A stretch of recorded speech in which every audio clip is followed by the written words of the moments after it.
All right, everybody. We have now reached a brand new chapter on session handling and authentication. And real quick, before we get started, I'm not trying to be condescending, but if you've made it this far, seriously give yourself a pat on the back. You deserve it. This is dozens of episodes, hours and hours of content, and you're still here. And most people give up very, very quickly. So it's super admirable. You're doing a great job. I promise we'll get to the other side. So yeah, let's ease into this new chapter by talking about what exactly are PHP sessions. So why don't we begin by looking up the general definition of the word session. And yeah, I'll point you to number 2, a period devoted to a particular activity. Nice and simple.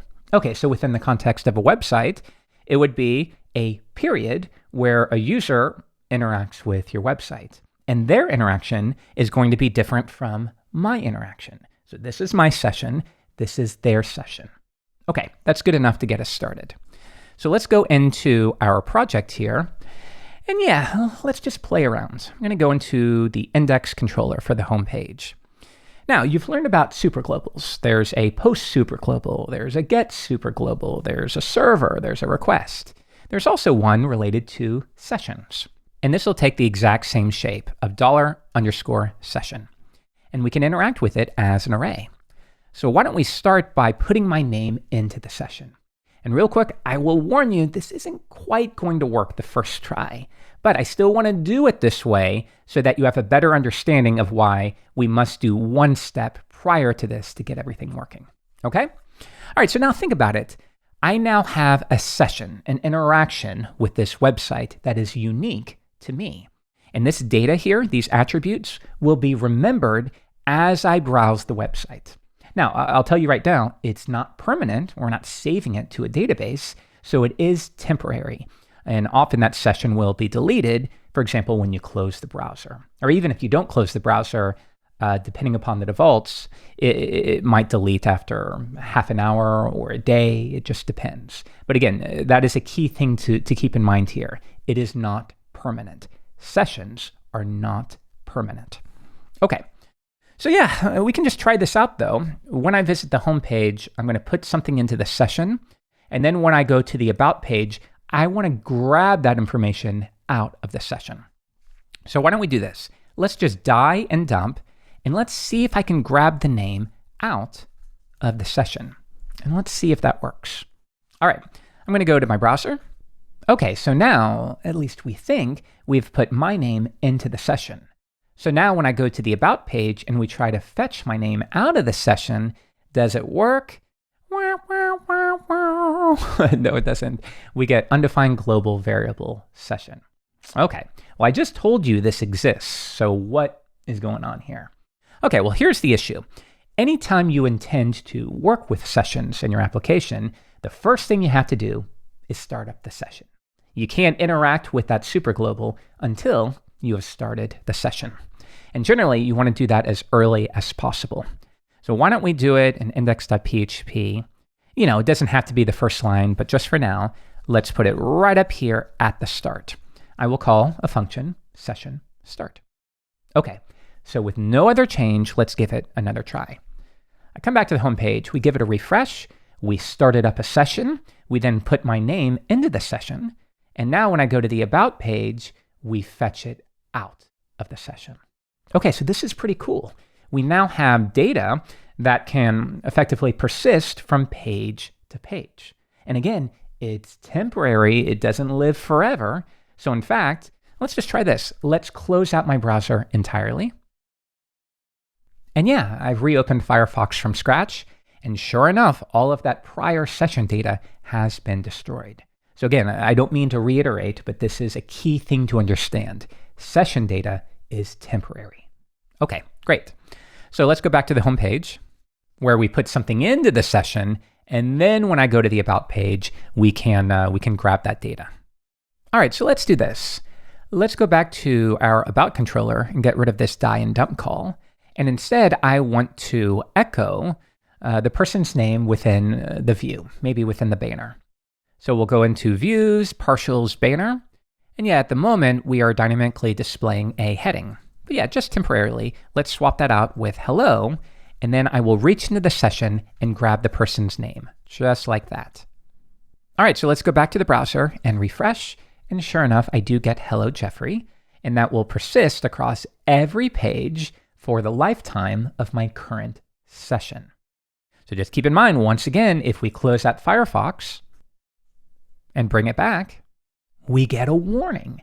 And of course, if you think about it for more than 5 seconds, this makes perfect sense. Think about it. Within index.php, we started a session, and then we hit our about controller. That loaded a view. The view loads a banner, and then we tried to fetch name out of the session. But at this point, there's nothing in the session, because when I closed the browser before, it was destroyed. So now we're starting from scratch. And yeah, PHP is saying, you don't have anything in the session for name. The point where we put it into the session is within the home page. And you may not always load the home page first, of course. So yeah, notice if I go to home, then we put Jeffrey into the session. It gets saved on the server and as a cookie on the browser, and I'll show you that in just a minute. And then for repeated page requests, it is remembered. So yeah, in plenty of situations, what you'll need to do is check, well, is this available? Otherwise, use a default or render something different, like guest. Hello session name or guest. Okay, so now my name is in the session, so we say hello Jeffrey. Once again, let's restart. We reload. Once again, my name is not in the session, so we see hello guest for every single page until we update the session with my name. And then that is what we will reach for. Okay, so now how exactly does this all work? What's going on here? All right, well, there's a couple pieces to this puzzle. First up, I want you to right-click and go into Inspect is fine, but really, I want to go to Storage. And then you'll see Session Storage, but don't be confused here. This is actually part of a JavaScript API. We actually want to have a look at the cookies. So there's 2 pieces to this puzzle. We are going to store a file, effectively, on your server, and that file contains your session data. And then we will also store a cookie on the browser side. And this communication is going to be essential for determining whether to start up a new session, how the data is communicated, etc. All right, so let's have a look. And yeah, sure enough, I can see one cookie for this website. And notice the name of the cookie, PHP Session ID. And then there's the corresponding value. And we can also see important information about when it expires, what the domain is, the last time it was refreshed, which is really important. Yeah, so let's bring this down. And I see hello Jeffrey. But what if I just right-click and I delete all of them? So let's delete all my cookies. And then I come back and give it a refresh. And now I see hello guest. Okay, so that's a key thing to keep in mind here. If I delete the cookie on the browser side, well, the next time I reload the page, basically what's happening is that cookie is not transmitted. It is not sent to the server. And because it's not sent to the server thinks, okay, well, I just need to wire up, I need to whip up a brand new session. So once again, we're starting from scratch here, and I'd have to repeat. And there we go. Here's our cookie once again. Okay, so that's the client-side piece. The server-side piece is basically a file is being stored on your server that contains information about the session. Okay, so what I think would be cool is if we could figure out where that file is being saved. And it might differ depending upon your machine. Usually the default is going to be some kind of temporary temp directory on your server. But yeah, again, whether you're on a Mac or Linux or a PC, it might be a little different, and you might want to Google for 5 minutes to figure out how to find this file. I'm going to run PHP and then the info flag, and this will spit out a lot of information related to my current server. So yeah, now I want to figure out what is the path to where these session files are being saved. And I just happen to know it's called session.savePath. Yeah, there it is. Now in my case, it's set to no value. On your machine, it might be the same, or it might just tell you exactly where that path is. And if that's the case, simply copy it and cd to that directory. Otherwise, if there's no value set, then it defaults to the default. And that default is, again, the temporary directory. So let me see on my computer where that is. I'm going to echo, and again, this is probably unique to Mac, but I'm going to look for temp directory. All right, and this is it. So let's see if I can go directly there. All right, and you can see I am ordering the files according to the date, and sure enough, I see these various session files, and these are the ones we care about. So how do I know which one we want? Well, let's go back to Firefox, and just to make sure this is up to date, yeah, so I can see one where the session ID is this. It starts with U82K. All right, let's come back, and there we go, session U82K. Okay, let's drag that into my editor. And there we go. Name is Jeffrey. Okay, so now we know, this is pretty cool. Now we know when you write to the session, those attributes and that data is literally being written to a file on your server. Let's try another one. Let's go back to, actually, let's just stay on, how about contact.php, and I'm going to write something else to the session. How about, we'll do my last name, Way. Okay, let's come back to Firefox, and we'll go to Home, About, Notes, Contact, and yeah, at this point, our session should now have 2 keys, name and last. All right, let's come back. Let's return to that session file, and there we go.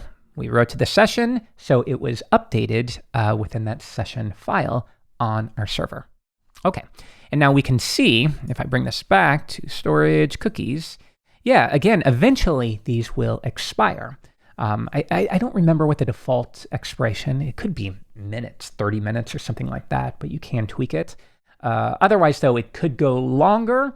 It will immediately be destroyed, of course, when you close the browser. So how long it lasts can depend on a few variables, and that's something to keep in mind.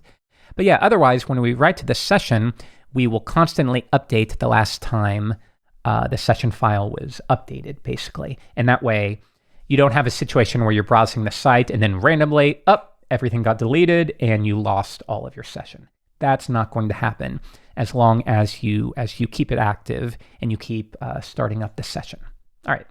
So yeah, this is interesting. We have 2 pieces to the puzzle. We have a session file and then a cookie that is stored in the browser. And if that cookie is deleted, if you've ever heard somebody say delete your cookies, well, let's just go ahead and do it. Delete the cookie. And now when we start up a new session, well, we don't send a cookie to the server. So PHP picks up on that and it says, okay, I'm just going to start up a new session. And notice that this one has a different value. So if I go back to my Finder, notice that, well, yes, we still have the old session file, and we'll talk about that in the next episode. But yeah, now, because the cookie was deleted, it created a brand new session file to store this data.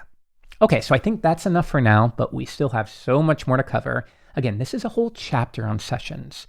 So it will conclude with us building a login system. But for now, I just want you to get comfortable with the general practice of starting up a session and writing to it. And in the next episode, we'll figure out how to destroy a session and what steps you should follow whenever you do that. I'll see you then.